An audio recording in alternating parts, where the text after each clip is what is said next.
गुरु प्यारी साध संगत जी, आपका हमारे YouTube चैनल में स्वागत है। आज की साखी बहुत ही गहरी है क्योंकि ये सिर्फ एक इंसान की कहानी नहीं है बल्कि हमारे भीतर छिपे अहंकार की कहानी है जिसे हम कई बार पहचान ही नहीं पाते। इंसान बाहर से कितना भी धार्मिक दिखाई दे, अगर उसके मन में हर समय पाने की इच्छा, अपने आप को बड़ा समझने की भावना और संसार की चीजों का मोह भरा हुआ है तो उसकी असली परीक्षा अभी बाकी है। संगत जी, साखी को अंत तक जरूर सुनिएगा क्योंकि आगे जो मोड़ आने वाला है वो हमें ये समझाएगा कि सद्गुरु की कृपा कब और किस तरह हमारे भीतर उस बदलाव का बीज बो देती है जिसकी हमें खुद भी खबर नहीं होती। और हाँ, आज मैं आप सबसे एक छोटी सी बात पूछना चाहती हूँ। आप ये साखी हमारे वीडियो के माध्यम से किस शहर और किस राज्य से सुन रहे हैं? कमेंट में अपने शहर और राज्य का नाम जरूर लिखिएगा। इससे हमें भी पता चलेगा कि ये साखी कहां-कहां तक पहुंच रही है और कितने दूर बैठे लोग इसे सुनकर अपने मन को गुरु की याद से जोड़ रहे हैं। तो संगत जी, कहानी शुरू होती है एक ऐसे गृहस्थ से जिसका नाम था देवेंद्र। देवेंद्र देखने में बिल्कुल साधारण इंसान था। उसका अपना घर था, छोटा सा व्यापार था, परिवार था और जीवन भी सामान्य तरीके से चल रहा था। लेकिन उसके मन के अंदर एक ऐसी चीज थी जिसने उसकी सारी शांति छीन रखी थी। वो था लालच। देवेंद्र के पास जितना होता उसे हमेशा लगता कि थोड़ा और मिल जाए तो जिंदगी बेहतर हो जाएगी। अगर उसके पास 10,000 रुपए होते तो वो 20,000 के बारे में सोचता। 20,000 होते तो 50,000 चाहिए होते। व्यापार में अच्छा मुनाफा हो जाता तो अगले दिन उससे भी ज्यादा कमाने की योजना बनाने लगता। उसकी पत्नी कई बार उसे समझाती, आपके पास भगवान का दिया सब कुछ तो है, घर चल रहा है, बच्चे ठीक हैं, फिर आप हर समय पैसे के पीछे क्यों भागते रहते हैं? देवेंद्र हंसकर कहता, तुम औरतों को क्या पता व्यापार कैसे चलता है? आज अगर मैंने मेहनत नहीं की तो कल कोई दूसरा आदमी आगे निकल जाएगा। पैसा होगा तभी तो बच्चों का भविष्य सुरक्षित होगा। लेकिन सच्चाई ये थी कि बच्चों का भविष्य सुरक्षित करने के नाम पर देवेंद्र अपने वर्तमान की शांति बेच चुका था। सुबह आंख खुलते ही उसका पहला विचार व्यापार का होता और रात को सोने से पहले आखिरी विचार भी पैसे का ही होता। वो मंदिर चला जाता, सत्संग में भी कभी कभी बैठता, संतों की बातें भी सुनता, लेकिन उसके मन में उन बातों की जगह बहुत कम बनती थी। जब संत कहते कि मनुष्य को अपनी इच्छाओं पर नियंत्रण रखना चाहिए, देवेंद्र सोचता, ये बातें संतों के लिए ठीक है, लेकिन गृहस्थ आदमी बिना पैसा कमाए कैसे रह सकता है? जब कहा जाता कि सिमरन से मन शांत होता है तो वो कुछ मिनट नाम जपता और फिर उसके मन में हिसाब किताब शुरू हो जाता। कभी किसी ग्राहक ने भुगतान देर से किया तो उसका मन परेशान हो जाता। कभी किसी दूसरे व्यापारी को उससे ज्यादा फायदा हो जाता तो उसके अंदर जलन पैदा हो जाती। और कभी किसी को अपने से ज्यादा संपन्न देखता तो भीतर से बेचैन हो जाता। उसे खुद भी पता नहीं था कि वो पैसा नहीं कमा रहा था, बल्कि पैसा उसके मन पर कब्जा करता जा रहा था। एक दिन देवेंद्र अपने व्यापार के सिलसिले में दूसरे शहर गया। वहां उसकी मुलाकात एक पुराने परिचित से हुई। उस व्यक्ति ने उससे कहा, देवेंद्र, तुम इतने साल से मेहनत कर रहे हो, लेकिन तुम्हारे चेहरे पर शांति क्यों नहीं दिखाई देती? देवेंद्र ने हंसकर बात टाल दी। उस व्यक्ति ने कहा, तुम्हें एक बार हमारे सत्संग में जरूर आना चाहिए, वहां गुरु की बात सुनने को मिलती है। देवेंद्र ने कहा, समय कहाँ है मेरे पास, अभी बहुत काम है। वह व्यक्ति मुस्कुराया और बोला, जिस दिन तुम्हें समझ आएगा कि समय ही सबसे बड़ी पूंजी है, उस दिन शायद तुम खुद समय निकालकर वहां आओगे। ये बात देवेंद्र के मन में कहीं गहराई में उतर गई, हालांकि उसने उस समय उसे गंभीरता से नहीं लिया। कुछ दिनों बाद वह एक सत्संग में गया। वहां वह पीछे बैठा हुआ था। गुरु की वाणी चल रही थी। उसमें कहा जा रहा था कि मनुष्य संसार की चीजों को अपना समझकर बैठ जाता है, लेकिन जब समय आता है तो वही चीजें उसके हाथ से निकल जाती हैं। देवेंद्र चुपचाप सुनता रहा। फिर एक बात उसके भीतर जाकर लगी। कहा गया कि मनुष्य को अपनी कमाई पर घमंड नहीं करना चाहिए, क्योंकि असली कमाने वाला वो नहीं है। सांस देने वाला कोई और है, शक्ति देने वाला कोई और है, और समय आने पर सब कुछ वापस लेने वाला भी वही है। देवेंद्र ने पहली बार अपने जीवन की ओर भीतर से देखा। उसने सोचा, क्या सचमुच मैं जो कुछ कर रहा हूं उसमें मेरा ही सब कुछ है? कुछ पल के लिए उसका मन शांत हुआ। उसे लगा जैसे किसी ने उसके भीतर जमी हुई धूल पर हाथ रख दिया हो। लेकिन संगत जी, मन की पुरानी आदतें इतनी जल्दी कहाँ जाती हैं। सत्संग से लौटते समय देवेंद्र ने मन ही मन कहा, ठीक है, अब मैं थोड़ा सिमरन करूंगा। लेकिन अगले ही दिन व्यापार में एक बड़ा सौदा सामने आया और वो फिर उसी दौड़ में लग गया। धीरे धीरे वो सौदा उसके लिए बहुत बड़ा बन गया। उसे लगा कि अगर ये सौदा हो गया तो उसके पास इतनी रकम आ जाएगी कि उसका व्यापार कई गुना बढ़ सकता है। वो दिन रात उसी के बारे में सोचने लगा। उसकी पत्नी ने कहा, आप पिछले कई दिनों से ठीक से सोए भी नहीं हैं। देवेंद्र बोला, बस ये काम हो जाने दो, फिर सब ठीक हो जाएगा। लेकिन वो नहीं जानता था कि मन हमेशा यही कहता है, बस ये मिल जाए फिर सब ठीक हो जाएगा। जब वो चीज मिल जाती है तो मन कहता है, अब उससे बड़ी चीज चाहिए। यही लालच का खेल है। एक रात देवेंद्र बहुत देर तक अपने हिसाब की किताब देख रहा था। तभी अचानक उसकी नजर घर में रखी गुरु की तस्वीर पर पड़ी। कुछ क्षणों के लिए उसकी आंखें उस तस्वीर पर टिक गईं। उसे याद आया कि सत्संग में कहा गया था कि जब मन बहुत बेचैन हो तो नाम का सहारा लो। उसने आंखें बंद की और पहली बार सच्चे मन से सिमरन करने की कोशिश की। शुरुआत में मन इधर उधर भागता रहा। कभी व्यापार याद आता, कभी पैसों का हिसाब, कभी आने वाला सौदा। लेकिन उसने हार नहीं मानी। वो बैठा रीछ। धीरे धीरे सांस सामान्य हुई, मन थोड़ा शांत हुआ और उसी शांति में उसे भीतर से एक अजीब सा अनुभव हुआ, जैसे कोई कह रहा हो कि तू जिस चीज को पाने के लिए इतना भाग रहा है वो तेरी असली मंजिल नहीं है। देवेंद्र की आंखें खुल गईं। कमरे में कोई नहीं था। वो कुछ देर तक चुप बैठा रहा। उस रात पहली बार उसे महसूस हुआ कि शायद उसके जीवन में केवल धन की कमी नहीं है, बल्कि भीतर कुछ और भी खाली है। अगले दिन उसने अपने काम में पहले जैसा ही व्यवहार किया, लेकिन उसके भीतर एक छोटा सा बदलाव आ चुका था। अब जब भी लालच उसके मन में उठता, उसे गुरु की बात याद आती। वो खुद से कहता, मुझे जितना मिला है उसके लिए शुक्र करना चाहिए। लेकिन फिर कुछ ही देर बाद कोई नई इच्छा उसके मन में उठ जाती। इसी तरह दिन गुजरते गए। एक तरफ उसका व्यापार बढ़ रहा था, दूसरी तरफ उसके भीतर बेचैनी भी बढ़ रही थी। उसका एक पुराना मित्र, जिसका नाम अब हम सुरेश रखेंगे, अक्सर उसे समझाता था। सुरेश कहता, देवेंद्र, कमाई बुरी नहीं है, लेकिन कमाई के पीछे अपनी आत्मा मत खो देना। देवेंद्र कहता, तुम मुझे कमजोर समझते हो क्या? मैं सब संभाल सकता हूं। सुरेश हंस देता और कहता, यही बात मुझे डराती है। इंसान जब कहता है कि मैं सब संभाल सकता हूं, उसी समय वो भूल जाता है कि उसे संभालने वाला कोई और भी है। देवेंद्र को ये बात अच्छी नहीं लगती थी। उसे लगता था कि वो मेहनती है, समझदार है और अपने दम पर यहां तक पहुंचा है। धीरे धीरे उसके अंदर एक नया भाव पैदा होने लगा। लालच के साथ अब अहंकार भी जुड़ने लगा। अब उसे अपने व्यापार पर गर्व होने लगा। लोग उसकी तारीफ करते तो वो भीतर से फूल जाता। कोई सलाह देता तो उसे लगता कि सामने वाला उसके बराबर नहीं है। एक दिन सत्संग में वो आगे बैठा था। गुरु की बातें चल रही थीं। वहां कहा गया कि मनुष्य को जो कुछ मिलता है उसे अपनी योग्यता का परिणाम मानकर अहंकार नहीं करना चाहिए। देवेंद्र के मन में तुरंत विचार आया, मैंने मेहनत की है तभी तो मुझे मिला है। उसी क्षण उसे अपने विचार पर शर्म भी आई, लेकिन फिर मन ने उसे समझाया, इसमें गलत क्या है, मेहनत तो मैंने ही की है।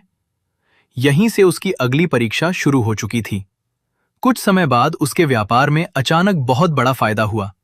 इतनी बड़ी रकम उसके हाथ लगी कि उसने सोचा भी नहीं था। घर में खुशी का माहौल था, परिवार वाले खुश थे। देवेंद्र ने सोचा कि अब वह अपने पुराने दिनों को पीछे छोड़ चुका है। उसने अपने मन में कहा, देखा, मैंने जो सोचा था वही हुआ, मेरी मेहनत रंग लाई। लेकिन उसी रात जब वह अकेला बैठा, उसे अचानक भीतर से वही बेचैनी महसूस हुई। उसने आंखें बंद की, सिमरन करने की कोशिश की, लेकिन इस बार मन शांत नहीं हो रहा था। मन बार बार कह रहा था, तुमने ये सब अपनी मेहनत से कमाया है। देवेंद्र परेशान हो गया। वो उठकर गुरु की तस्वीर के सामने बैठ गया और बहुत देर तक उसे देखता रहा। उसकी आंखों में पहली बार अपने ही मन को लेकर डर था। उसे लगा कि शायद असली लड़ाई बाहर के संसार से नहीं, बल्कि उसके अपने भीतर से है। और तभी उसके जीवन में वो घटना आने वाली थी जो उसके विश्वास की सबसे बड़ी परीक्षा बनने वाली थी। उसने आंखें बंद की, सिमरन करने की कोशिश की, लेकिन इस बार मन शांत नहीं हो रहा था। मन बार बार कह रहा था, तुमने ये सब अपनी मेहनत से कमाया है। देवेंद्र परेशान हो गया। वो उठकर गुरु की तस्वीर के सामने बैठ गया और बहुत देर तक उसे देखता रहा। उसकी आंखों में पहली बार अपने ही मन को लेकर डर था। उसे लगा कि शायद असली लड़ाई बाहर के संसार से नहीं, बल्कि उसके अपने भीतर से है। लेकिन अभी उसकी परीक्षा पूरी नहीं हुई थी। कुछ ही दिनों बाद देवेंद्र के पास अचानक एक संदेश आया। उसका इकलौता बेटा निखिल, जो पढ़ाई के सिलसिले में दूसरे शहर में रह रहा था, अचानक बहुत बीमार पड़ गया था। उसकी हालत इतनी गंभीर थी कि डॉक्टरों ने परिवार को तुरंत बुलाने के लिए कहा। यह खबर सुनते ही देवेंद्र के पैरों तले जैसे जमीन खिसक गई। जिस आदमी को कुछ दिन पहले तक अपने व्यापार, अपने पैसे और अपनी सफलता पर इतना गर्व था, वही आदमी अचानक अपने बेटे की जिंदगी के सामने खुद को बिल्कुल असहाय महसूस करने लगा। वो तुरंत शहर जाने की तैयारी करने लगा। रास्ते भर उसके मन में एक ही बात चल रही थी, हे मालिक, मेरे बेटे को कुछ मत होने देना। उसकी जगह मेरी जान ले लेना, लेकिन उसे बचा लेना। उसकी पत्नी रो रही थी और बार बार कह रही थी, आपने हमेशा कहा कि हमारे पास सब कुछ है, लेकिन आज देखिए, पैसा होते हुए भी हम अपने बच्चे की बीमारी अपने हाथ में नहीं ले सकते। देवेंद्र के पास इस बात का कोई जवाब नहीं था। अस्पताल पहुंचते ही वह सीधे बेटे के कमरे में गया। निखिल बिस्तर पर पड़ा था। उसके चेहरे की रंगत उड़ चुकी थी। डॉक्टर इलाज कर रहे थे, लेकिन हालत अभी भी चिंताजनक थी। देवेंद्र उसके पास बैठ गया और उसका हाथ पकड़कर चुपचाप रोने लगा। उस रात उसने पहली बार किसी सौदे, किसी व्यापार या किसी रकम के लिए प्रार्थना नहीं की। उसने सिर्फ इतना कहा, मालिक, मुझे कुछ नहीं चाहिए, बस मेरे बच्चे को बचा लो। कई घंटे बीत गए। अस्पताल की उस लंबी रात में देवेंद्र के भीतर बहुत कुछ टूट रहा था। उसे अपने पुराने दिन याद आने लगे। कितनी बार उसने पैसे के लिए लोगों से झूठ बोला था। कितनी बार किसी गरीब की मजबूरी देखकर भी उसने मुनाफे का हिसाब लगाया था। कितनी बार घरवालों ने उससे समय मांगा और उसने कहा था कि अभी व्यापार जरूरी है। और कितनी बार गुरु की तस्वीर के सामने बैठकर भी उसका मन संसार की चीजों में उलझा रहा था। उसकी आंखों से आंसू बहने लगे। उसने मन ही मन कहा, मैंने जिंदगी भर गलत चीजों को अपना समझा। मुझे लगा पैसा मेरा है, व्यापार मेरा है, सफलता मेरी है। आज समझ आया कि अगर मेरा अपना शरीर भी मेरे बस में नहीं है, तो बाकी चीजों पर मेरा घमंड कैसा। वो वहीं बैठकर सिमरन करने लगा। इस बार उसका सिमरन किसी इच्छा के लिए नहीं था। वो सिर्फ नाम में टिकने की कोशिश कर रहा था। कुछ देर बाद उसके मन में एक अजीब सी शांति उतरने लगी। बाहर डॉक्टर इलाज कर रहे थे और अंदर देवेंद्र अपने मन का इलाज करने लगा था। सुबह डॉक्टर बाहर आए और बोले, अभी खतरा पूरी तरह टला नहीं है, लेकिन रात के मुकाबले स्थिति थोड़ी बेहतर है। देवेंद्र ने आंखें बंद कर ली। उसने कोई खुशी का प्रदर्शन नहीं किया, बस उसके होठों से निकला, जो भी आपकी रजा है वही मंजूर है। उस दिन के बाद उसके भीतर एक नया भाव पैदा हुआ। उसने तय किया कि वो अब रोज सिमरन करेगा, व्यापार करेगा, परिवार की जिम्मेदारी निभाएगा, लेकिन अपने मन को पैसे का गुलाम नहीं बनने देगा। निखिल धीरे धीरे ठीक होने लगा। देवेंद्र को लगा कि शायद अब सब ठीक हो गया है। लेकिन संगत जी, कई बार इंसान एक परीक्षा पार करता है तो उसके सामने दूसरी परीक्षा आ जाती है। देवेंद्र अब सिमरन करने लगा था। उसका मन पहले से शांत था। उसे लगने लगा कि गुरु की कृपा से उसने अपने भीतर बहुत बड़ा परिवर्तन कर लिया है। वो सत्संग में जाने लगा। लोग उसकी बात सुनने लगे। कुछ लोग उसकी प्रशंसा करने लगे कि देवेंद्र अब बहुत धार्मिक हो गया है। और यहीं से उसके भीतर एक बहुत सूक्ष्म अहंकार जन्म लेने लगा। पहले उसे अपने धन पर गर्व था, अब उसे अपने आध्यात्मिक ज्ञान पर गर्व होने लगा। वो लोगों को समझाने लगा कि सिमरन कैसे करना चाहिए, किस तरह मन को शांत करना चाहिए, किस तरह गुरु की भक्ति करनी चाहिए। लोग उसकी बातें सुनकर प्रभावित होते तो उसके भीतर एक आवाज उठती, देखा, अब लोग मुझे समझदार मानते हैं। धीरे धीरे वो भूलने लगा कि जिस रास्ते पर वो चल रहा है उस पर उसे चलाने वाला कौन है। एक दिन सत्संग में उसने एक व्यक्ति की बात बीच में रोक दी। वो व्यक्ति अपनी परेशानी बता रहा था। देवेंद्र ने कहा, तुम्हें अभी भक्ति की समझ नहीं है। पहले मन को नियंत्रित करो, फिर आगे की बात समझना। वो व्यक्ति चुप हो गया। देवेंद्र को लगा कि उसने बहुत बड़ी आध्यात्मिक बात कह दी है, लेकिन गुरु की नजर में उसके भीतर वही पुरानी बीमारी वापस लौट रही थी। अंतर सिर्फ इतना था कि पहले वो धन का अहंकार करता था और अब ज्ञान का। कुछ दिनों बाद देवेंद्र को एक ऐसा अनुभव हुआ जिससे उसका विश्वास और भी बढ़ गया कि वो आध्यात्मिक रूप से बहुत आगे पहुंच गया है। सिमरन करते समय उसे भीतर बहुत गहरी शांति महसूस हुई। उसे लगा जैसे उसका शरीर हल्का हो गया हो, मन की आवाजें शांत हो गईं। वो उस अनुभव में इतना डूब गया कि उसके भीतर विचार आया, शायद अब मैं दूसरों से अलग हो गया हूं। बस यही विचार उसके पतन की शुरुआत था, क्योंकि जिस क्षण साधक अपने अनुभव को अपनी उपलब्धि समझ लेता है, उसी क्षण वो गुरु की कृपा को भूलकर उसका श्रेय खुद को देने लगता है। देवेंद्र के साथ भी यही हुआ। अब वो अपने मन में खुद को दूसरों से श्रेष्ठ समझने लगा। वो सोचता, मैंने सिमरन किया है, मैंने तपस्या की है, इसलिए मुझे ये अनुभव मिला है। एक दिन गुरु के सामने बैठा हुआ था। गुरु ने उसकी ओर देखा और पूछा, देवेंद्र, आजकल मन कैसा है? देवेंद्र ने कहा, बहुत शांत है। अब मुझे संसार की चीजों में पहले जैसा मोह नहीं रहा। गुरु ने फिर पूछा, अच्छा? देवेंद्र ने गर्व से कहा, जी, अब मुझे लगता है कि मैंने बहुत कुछ समझ लिया है। गुरु कुछ क्षण चुप रहे, फिर बोले, जो व्यक्ति कहता है कि उसने बहुत कुछ समझ लिया है, उसे अभी बहुत कुछ समझना बाकी है। देवेंद्र थोड़ा असहज हुआ, लेकिन गुरु की बात उसके भीतर पूरी तरह नहीं उतरी। उसे लगा कि शायद गुरु उसकी परीक्षा ले रहे हैं। वो अपने अनुभव को लेकर भीतर ही भीतर आश्वस्त था। समय बीतता गया। अब देवेंद्र सिमरन करता, लेकिन सिमरन के पीछे भी एक सूक्ष्म इच्छा छिपी रहती। वो चाहता था कि उसे और अनुभव हों। उसे लगता कि अगर भीतर कोई विशेष प्रकाश दिखाई दे, कोई विशेष ध्वनि सुनाई दे या कोई असाधारण अनुभव हो, तो इसका मतलब होगा कि वो आध्यात्मिक रूप से आगे बढ़ रहा है। वो ये भूल गया कि सच्ची भक्ति अनुभव इकट्ठा करने का नाम नहीं है। सच्ची भक्ति तो अपने मैं को धीरे धीरे मिटाने का नाम है। एक दिन उसने अपने एक परिचित से कहा, अब मुझे लगता है कि मैं दूसरों से ज्यादा समझने लगा हूं। उस परिचित ने तुरंत कहा, भाई, यही बात तो चिंता की है। देवेंद्र ने पूछा, क्यों?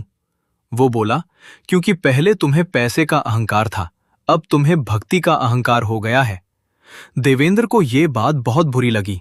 उसने कहा, तुम मेरी साधना को समझ ही नहीं सकते। वो व्यक्ति चुप हो गया। देवेंद्र वहां से चला आया, लेकिन उस रात उसे नींद नहीं आई। उसे बार बार वही बात याद आती रही। पहले पैसे का अहंकार था, अब भक्ति का अहंकार हो गया है। वो गुरु की तस्वीर के सामने बैठा, बहुत देर तक चुप रहा। फिर उसने कहा, मालिक, अगर मेरे भीतर सचमुच अहंकार आ गया है तो मुझे दिखा दीजिए। और जैसे उसके मन की यही पुकार किसी आने वाले तूफान को बुला रही थी, क्योंकि अगले ही दिन उसकी जिंदगी में ऐसी घटना घटने वाली थी जिसने उसे भीतर तक हिला दिया। उस सुबह देवेंद्र ने हमेशा की तरह सिमरन किया, लेकिन जैसे ही वो उठा, उसे पता चला कि उसके व्यापार में अचानक बहुत बड़ा नुकसान हो गया है। जिस व्यक्ति पर उसने सबसे ज्यादा भरोसा किया था, उसने उसके साथ विश्वासघात कर दिया था। कागज सामने थे, हिसाब सामने था, और देखते ही देखते वो सारी सफलता जिस पर देवेंद्र को इतना गर्व था, उसके सामने डगमगाने लगी। वो कुर्सी पर बैठा रह गया। उसके मुंह से सिर्फ इतना निकला, ये कैसे हो सकता है? लेकिन असली परीक्षा तो अभी शुरू हुई थी। जिस व्यक्ति पर उसने सबसे ज्यादा भरोसा किया था, उसी ने उसके साथ विश्वासघात किया था। व्यापार का बड़ा हिस्सा अचानक डूब गया था। जिन पैसों को देवेंद्र अपनी सबसे बड़ी ताकत समझता था, वही पैसा कुछ ही घंटों में उसकी कमजोरी बन गया। उसके आसपास के लोग सलाह देने लगे। कोई कहता, उस आदमी को छोड़ना मत। कोई कहता, उसने तुम्हें धोखा दिया है, अब उसे सबक सिखाओ। कोई कहता, कानूनी कार्रवाई करो और अपनी पूरी रकम वापस लो। देवेंद्र सबकी बातें सुन रहा था, लेकिन उसके भीतर जैसे कुछ टूट चुका था। जिस धन पर उसे इतना गर्व था, वो उसके हाथ से निकल रहा था। जिस व्यापार को वो अपनी मेहनत का परिणाम समझता था, वही व्यापार अब उसके सामने बिखर रहा था। और सबसे बड़ी बात यह थी कि जिस व्यक्ति ने उसे नुकसान पहुंचाया था, वो उसका अपना परिचित था। देवेंद्र के मन में गुस्सा उठने लगा। वो सोचने लगा, मैं इसे कभी माफ नहीं करूंगा। इसने मेरी जिंदगी बर्बाद कर दी। उस रात वो घर लौटा तो बहुत परेशान था। उसकी पत्नी ने पूछा, क्या हुआ? देवेंद्र ने कहा, सब खत्म हो गया। पत्नी ने पूछा, क्या मतलब? उसने पूरी बात बताई। कुछ देर घर में सन्नाटा छाया रहा। फिर पत्नी ने धीरे से कहा, लेकिन हमारे पास घर तो है, परिवार है, बच्चा ठीक हो चुका है, सब कुछ तो खत्म नहीं हुआ। देवेंद्र ने उसकी तरफ देखा। पहले शायद वो इस बात पर नाराज हो जाता, लेकिन इस बार वो चुप रहा। उसे अचानक अपने बेटे की बीमारी वाली रात याद आ गई। उसने सोचा, उस समय मैंने कहा था कि मुझे कुछ नहीं चाहिए, बस मेरा बच्चा बच जाए। आज बच्चा मेरे सामने स्वस्थ है, फिर मैं उस चीज के लिए क्यों रो रहा हूं जो मेरे हाथ में थी ही नहीं? लेकिन मन का मोह अभी पूरी तरह टूटा नहीं था। उसके भीतर बदले की आग जल रही थी। वो उस व्यक्ति को अपना दुश्मन समझ चुका था।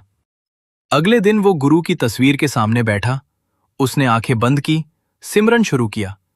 लेकिन इस बार मन में सिर्फ गुस्सा था। बार बार उसी व्यक्ति का चेहरा सामने आता। देवेंद्र का मन कहता, उसे उसकी करने की सजा मिलनी चाहिए। वो सिमरन करने की कोशिश करता और फिर वही विचार लौट आता। काफी देर बाद उसने मन ही मन गुरु से पूछा, मालिक, मुझे क्या करना चाहिए? और जैसे उसके भीतर से ही एक उत्तर उठा, जिसे तुम अपना शत्रु समझते हो, वो भी एक आत्मा है। उसने गलती की है, तो क्या तुमने कभी गलती नहीं की? जिस क्षमा की जरूरत तुम्हें गुरु से है, वही क्षमा तुम उस व्यक्ति को भी दो। देवेंद्र की आंखें खुल गईं। उसने लंबे समय तक उस बात पर विचार किया। उसे याद आया कि उसने कितनी बार अपनी गलतियों के लिए गुरु से क्षमा मांगी थी। अगर गुरु उसकी गलतियों को देखकर भी उसे स्वीकार कर सकते हैं, तो क्या वो किसी दूसरे इंसान की एक गलती को क्षमा नहीं कर सकता? उसका मन धीरे धीरे नरम होने लगा। अगले दिन उसने अपनी बची हुई पूंजी में से कुछ पैसे निकाले और उसी व्यक्ति के घर पहुंच गया। दरवाजा खुला तो सामने वही व्यक्ति खड़ा था जिसने देवेंद्र को इतना बड़ा नुकसान पहुंचाया था। उसके चेहरे पर डर था। उसे शायद उम्मीद थी कि देवेंद्र बदला लेने आया होगा। लेकिन देवेंद्र ने शांत आवाज में कहा, भाई, मैं तुम्हारी मदद करने आया हूं। वो व्यक्ति हैरान रह गया। उसने कहा, तुम मेरी मदद करने आए हो? मैंने तुम्हारा इतना नुकसान किया है? देवेंद्र ने कहा, हां, नुकसान हुआ है, बहुत हुआ है, लेकिन अगर मैं तुम्हें और गिरते हुए देखता रहा तो मेरा मन भी उसी अंधेरे में चला जाएगा जिससे मैं खुद निकलने की कोशिश कर रहा हूं। उस व्यक्ति की आंखों में आंसू आ गए। देवेंद्र ने आगे कहा, जो हुआ उसे मैं बदल नहीं सकता, लेकिन मैं ये जरूर बदल सकता हूं कि उसके बाद मेरे दिल में क्या रहेगा। उस दिन देवेंद्र पहली बार समझ पाया कि सच्चा सिमरन केवल आंखें बंद करके नाम लेने का नाम नहीं है।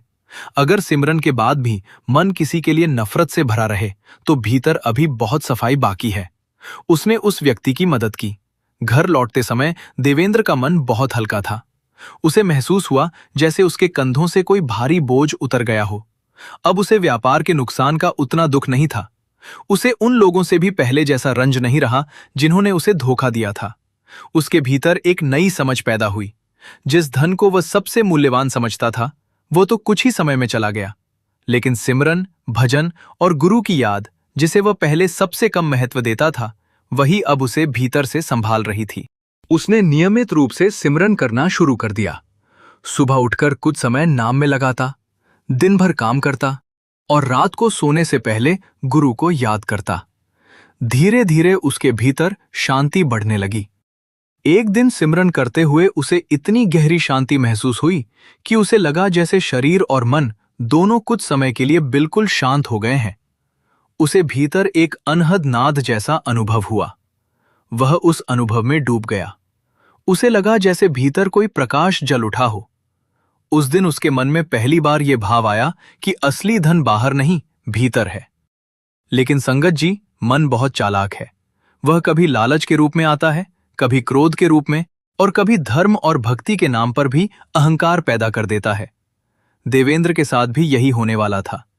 धीरे धीरे उसके भीतर फिर एक नया विचार जन्म लेने लगा। मैं अब दूसरों से ज्यादा समझने लगा हूं।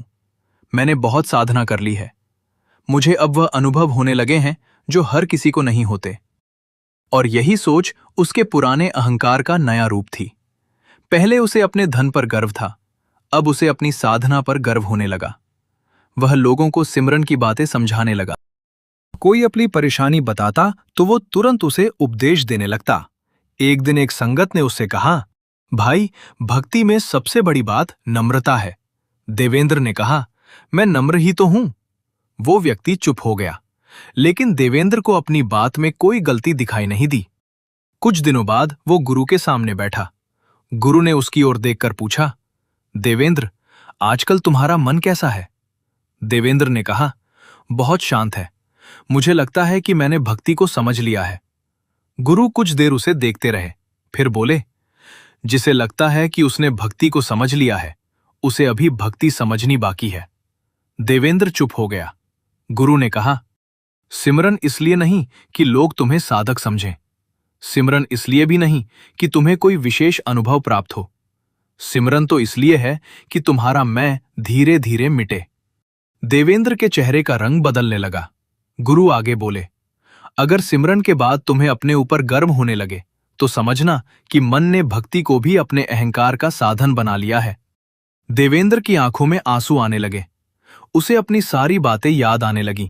वो कैसे लोगों को समझाता था, कैसे अपने अनुभवों को अपनी उपलब्धि मानता था, कैसे मन ही मन खुद को दूसरों से बड़ा समझने लगा था। उसने सिर झुका लिया। गुरु ने कहा, सच्चा सिमरन तब है जब उसमें कोई मांग ना हो, कोई प्रदर्शन ना हो और कोई अपनेपन का अहंकार ना हो। तुम्हें अपने भीतर उस प्रेम को जगाना है जो केवल गुरु के लिए हो, उस परम सत्य के लिए हो। तब शांति को तुम्हें ढूंढना नहीं पड़ेगा, शांति स्वयं तुम्हारे भीतर उतर आएगी। ये शब्द देवेंद्र के हृदय में गहरे उतर गए। उसे लगा जैसे किसी ने उसके भीतर का आईना उसके सामने रख दिया हो। उसने सोचा, मैं कितना मूर्ख था। मैंने सिमरन को भी अपनी प्रतिष्ठा बढ़ाने का साधन बना लिया। उसकी आंखों से आंसू बहने लगे। वो गुरु के चरणों में सिर रखकर बोला, स्वामी, मुझ पर कृपा कीजिए। मैं फिर से उसी रास्ते पर चला गया था। पहले मुझे धन का अहंकार था, फिर मुझे अपनी भक्ति का अहंकार हो गया। गुरु ने उसके सिर पर हाथ रखा और कहा, गिरना मनुष्य का स्वभाव है, लेकिन गिरकर उठना भी मनुष्य का कर्तव्य है। अब अपने भीतर के दिखावे को छोड़ो और सच्चाई से नाम में जुड़ो। देवेंद्र ने सिर झुका दिया। उस दिन वो आश्रम से लौटते समय पहले जैसा आदमी नहीं था। अब वो अनुभव पाने के पीछे नहीं भाग रहा था। अब वो किसी को ये साबित नहीं करना चाहता था कि वो कितना बड़ा भक्त है। वो बस एक साधारण साधक बनना चाहता था। उसने अपने मन से कहा, मुझे कुछ नहीं आता, जो भी है गुरु की कृपा है। और यही भाव उसके जीवन का सबसे बड़ा मोड़ बन गया। संगत जी, अगर आपको भी लगता है कि ऐसी साखियां हमारे मन को भीतर से जगाती हैं, तो वीडियो को लाइक जरूर करें, कमेंट में अपनी बात जरूर लिखें और चैनल को सब्सक्राइब करके बेल आइकन को दबाकर उसमें ऑल बटन पर भी क्लिक कर दीजिए, ताकि ऐसी अगली साखी जब भी आए उसकी सूचना आप तक सबसे पहले पहुंचे। क्योंकि कई बार एक छोटी सी बात भी हमारे भीतर वो बदलाव ला देती है जिसे हम वर्षों की कोशिश के बाद भी नहीं ला पाते। देवेंद्र अब पहले से कहीं ज्यादा विनम्र हो चुका था, लेकिन उसे अभी ये सीखना बाकी था कि अहंकार की बीमारी पूरी तरह खत्म नहीं होती, उस पर हर पल नजर रखनी पड़ती है। और आने वाले समय में गुरु उसके सामने ऐसी आखिरी परीक्षा रखने वाले थे जिसमें उसे अपने भीतर के मैं को पूरी तरह समर्पित करना था।